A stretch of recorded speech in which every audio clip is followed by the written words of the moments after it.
Nkosi yomaskandi Mthandeni SK, I repeat myself. I said it before, I said it yesterday, I will say it tomorrow, and it will prevail even if I can die today. Ngiyakutshela mina mfowethu, you deserve it. Ube inkosi yomaskandi. Uyinkosi yomaskandi. I don't care who says what. And you're a game changer. Mangakutshela iqiniso, i-top 5 yomaskandi abahamba phambili. Noma engathi baphumelele ngomculo kaMaskandi.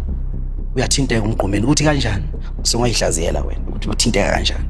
Kodwa uyathinteka umgqumeni lengikhuluma ngayo. So sasiyavumelana manje ukuthi umgqumeni kwakuyinkosi ngempela kaMaskandi. Lento siqondisa ukuthi lela Zulu elimosha umcimbi kaKelvin Momo ePeople's Park akulona izulu laseThekwini. Iqondise lento president. Yabo lela Zulu mina ngiyalazi izulu laseLimpopo. Sisebenza kakhulu eLimpopo yabo. Lela Zulu lele beliqonde kuKelvin Momo ejezela izono zakhe zokungahamba ama event abantu bemkhokhelile vela ngafiki udume ngaleyo nto yabo. Ngibonileke eLimpopo yavela athi Zulu to itornado.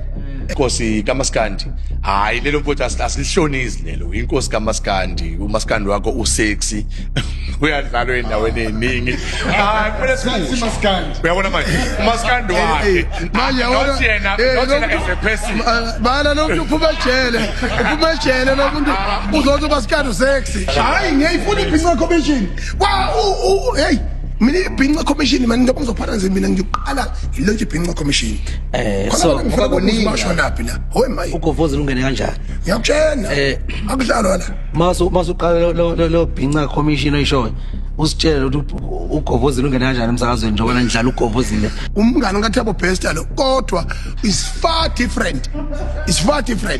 Uhulumeni is contradicting himself by applying that method ukuthi njengamanje I was sentenced, then I'm done with my sentence, but the records are still hanging on my neck.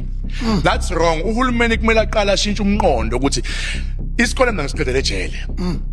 Ngathi mangiqeda isikole ejele ngenza idiploma ngaphakathi ejele, but uhulumeni akakwazi ungiqasha. Azongiqasha kanjani ama private companies mangabe uhulumeni othi ungicorrectile isimilo yena qolo bakhe engidoubt.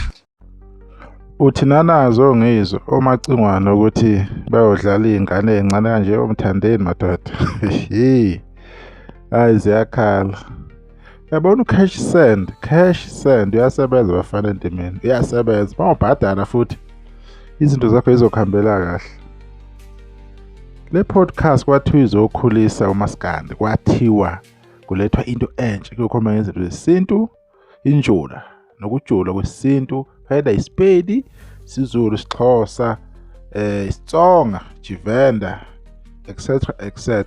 Kodwa cha siyabona inhloso ukuthi ke kwakuyile the way uMthandeni abamkhotha ngayo inyawo into besisele ukuthi beletha amanzi ngendishi afudumele bemgeze abasamncoma nezinqa amatho bayikhotha ayengimangala bekumbhedo lento ade kwenziwa lapha omsa bekukhulunywa ngani yini efundiwe noma abangani nje kade beyoncomana ukuthi hayi umngani wami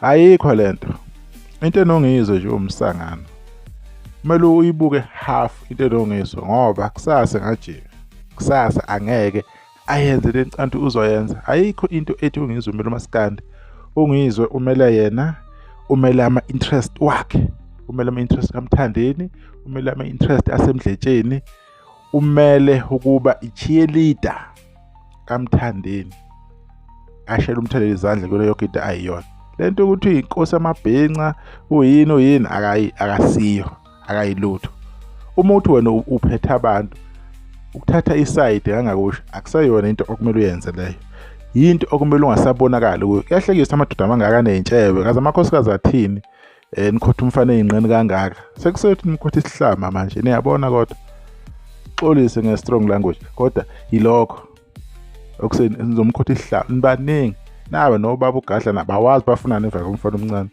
bethi bakhetha iside umdala umdodovu ekhehlunga mina ngazi kwenzakalani so injalo indawo Maskandi sahle sisidona okuzayo ingane zakwethu.